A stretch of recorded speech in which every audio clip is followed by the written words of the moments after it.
महायुतीकडून दक्षिण मुंबईत उमेदवारासंदर्भातला सस्पेन्स कायम। शिवसेनेच्या यशवंत जाधवांचं नाव आघाडीवर, तर जागा राखण्यासाठी शिवसेना आणि भाजपमध्ये चढाओढ। बारामतीमध्ये तुतारी चिन्हावरून वाद। अपक्ष उमेदवाराला तुतारी चिन्ह दिल्यानं राष्ट्रवादी शरदचंद्र पवार पक्ष यांची निवडणूक आयोगात धाव।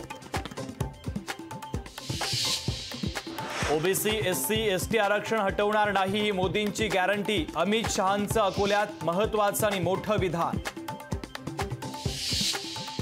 अमरावतीच्या सायन्स कोर मैदानावरून राणा कडूबाद चिगेला अमित शहांच्या सभेच्या मैदानावरून रणकंदन।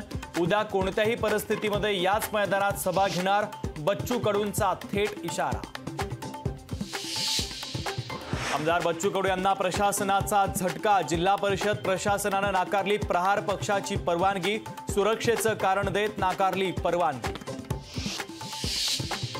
निरुपम आणि मनसेतील जुना वाद उफळला। महाराष्ट्र द्रोही निरुपम आणि वायकरांना मनसेचा पाठिंबा गृहीत धरू नका। शालिनी ठाकरेंचा ट्विटरवरून हल्लाबोल।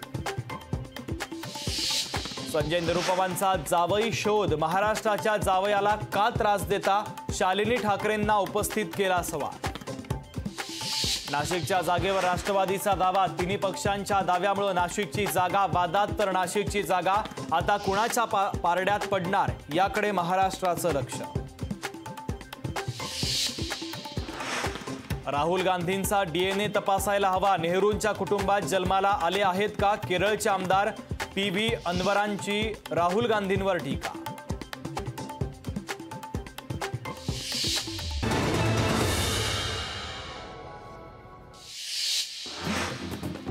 पुण्यातील पंतप्रधान नरेंद्र मोदींच्या सभेचं ठिकाण बदललं। एसपी कॉलेज ऐवजी आता रेसकोर्स मैदानावर होणार मोदींची सभा। अमित शहांची उद्या अमरावतीत सभा। रवी राणांनी घेतली अमित शहांची भेट, तर बेलोरा विमानतळावर रवी राणांकडून अमित शहांचं स्वागत। पुण्यामध्ये 27 एप्रिलला मनसेचा महामेळावा। मुरलीधर मोहोळांच्या प्रचारासाठी मनसेचा मेळावा। अजितदादांच्या मागे जनता ठामपणे उभी। जनतेनं साथ दिली तर नक्कीच जिंकेन। सुनेत्रा पवारांनी व्यक्त केला विश्वास। 2 वर्षांपासून अवकाळी पाऊस आणि दुष्काळ। यावेळेस कोणता मंत्री शेताच्या बांधावर आला का? आदित्य ठाकरेंची केंद्रासह राज्य सरकारवर टीका। उदयनराजेंना उशिरा उमेदवारी म्हणजे त्यांचा पराभव। शशिकांत शिंदेंच्या प्रचार सभेतून जयंत पाटलांचा हल्लाबोल। लोकसभेच्या निवडणुकीमध्ये मतदानाची टक्केवारी वाढावी यासाठी जनजागृती। जिल्हा निवडणूक निर्णय अधिकारी यांच्या वतीनं विविध कार्यक्रमांचं आयोजन।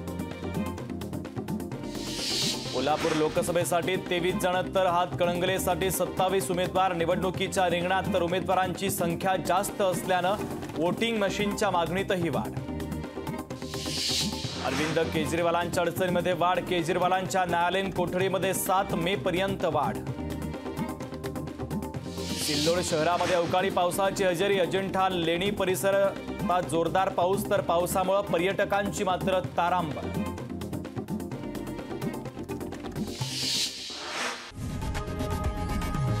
लोकशाही मराठी ऐका, पहा, जागरूक रहा।